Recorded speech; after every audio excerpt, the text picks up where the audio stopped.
Le football africain nous a offert des moments de joie, de fierté et d'émotion. Mais parfois, avant même que le ballon ne roule, des zones d'ombre viennent ternir la beauté du jeu. Aujourd'hui, nous revenons sur une polémique qui a secoué l'opinion africaine. Les conditions controversées dans lesquelles le Sénégal aurait été préparé avant une grande finale disputée au Maroc. Une histoire qui, pour beaucoup, dépasse le simple cadre du football. Une préparation qui vire au chaos. À quelques jours de la finale, tout semblait pourtant normal.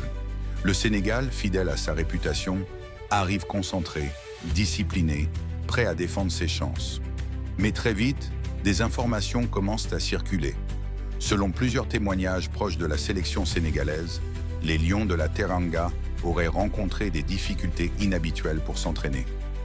Le terrain prévu pour la séance officielle aurait été retiré ou rendu indisponible à la dernière minute, sans explication claire.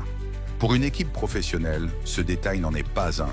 Changer de terrain, modifier les horaires, adapter la récupération, tout cela désorganise une préparation minutieusement planifiée depuis des mois.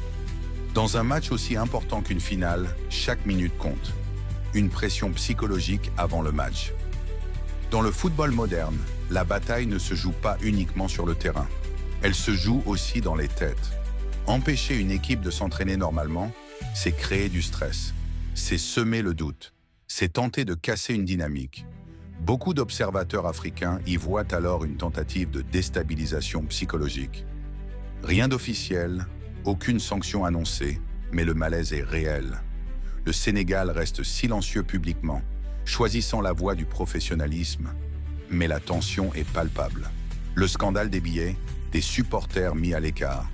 Pendant ce temps, une autre polémique éclate. Du côté des tribunes, les supporters sénégalais vivent une situation frustrante. Selon plusieurs sources et témoignages, un nombre très limité de billets aurait été attribué aux fans du Sénégal. Des milliers de supporters, parfois venus de très loin, se retrouvent sans accès au stade. Certains parlent de billets inexistants, d'autres de quotas dérisoires. Pour une finale africaine, cela pose une question essentielle. Peut-on parler d'équité quand une équipe est privée du soutien massif de son peuple? Le football africain est avant tout une affaire de passion, de ferveur, de communion. Priver une équipe de ses supporters, c'est l'isoler, c'est l'affaiblir émotionnellement. Une finale sous haute tension. Au moment du coup d'envoi, le climat est électrique. D'un côté, un stade largement acquis à l'équipe locale. De l'autre, un Sénégal silencieux mais déterminé. Malgré les difficultés, malgré les polémiques, les Lions de la Teranga entrent sur la pelouse avec dignité. Pas de provocation, pas d'excuses, juste une volonté claire. Répondre par le football. Une affaire qui divise l'Afrique après le match, la polémique ne disparaît pas. Au contraire, elle enfle sur les réseaux sociaux. Certains dénoncent des manœuvres antisportives. D'autres appellent au calme, rappelant l'absence de preuves officielles. Mais une chose est sûre, cette histoire laisse des traces. Elle relance le débat sur l'organisation des compétitions africaines, sur la neutralité, sur le respect des équipes visiteuses. Le football africain mérite mieux que la suspicion. Il mérite la transparence. Il mérite le respect. Le Sénégal, fidèle à ses valeurs. Dans tout cela, une image reste forte, celle d'un Sénégal digne, silencieux, concentré. Malgré les obstacles, malgré les frustrations, l'équipe n'a jamais cédé à la provocation.